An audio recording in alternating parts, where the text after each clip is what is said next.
Tu utilises des euros chaque jour. Mais t'es-tu déjà demandé d'où vient cet argent? La monnaie n'est pas qu'un morceau de papier, c'est un instrument de confiance.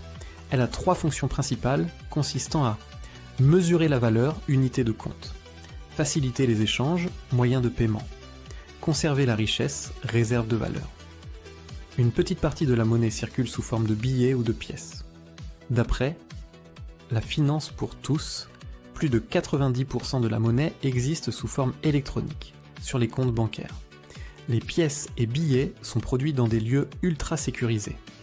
Selon la Monnaie de Paris, les pièces sont fabriquées à l'usine de Pessac, en Gironde, un site de haute technologie où chaque pièce est frappée, contrôlée et marquée d'un symbole national.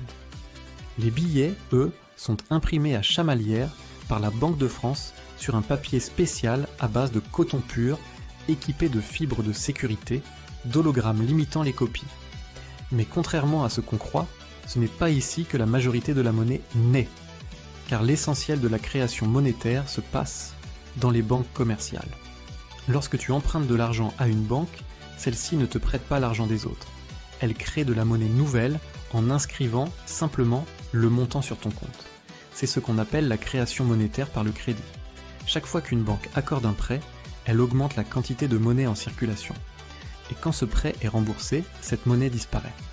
La Banque de France et le Collège de France confirment environ 90% de la monnaie créée dans la zone euro provient de ce mécanisme bancaire, pas des billets. Mais cette création doit être encadrée. Pour éviter l'inflation, les banques doivent conserver une partie de leurs dépôts sous forme de réserve obligatoire pour secourir à la BCE. Quand la BCE augmente ses taux, emprunter coûte plus cher aux banques, donc elles prêtent moins et créent donc moins de monnaie. C'est l'outil principal pour contrôler l'inflation. Les banques d'Offensive-Bank doivent avoir suffisamment de fonds propres par rapport au crédit qu'elles accordent, pour éviter qu'elles prennent trop de risques et qu'elles fassent faillite. La BCE et la Banque de France supervisent l'ensemble du système. En période de crise, elles peuvent injecter de la monnaie dans l'économie, comme lors de la pandémie ou de la crise financière de 2008. Et bientôt, une nouvelle étape se prépare, l'euro numérique, une monnaie électronique directement émise par la BCE, pensée pour coexister avec les billets.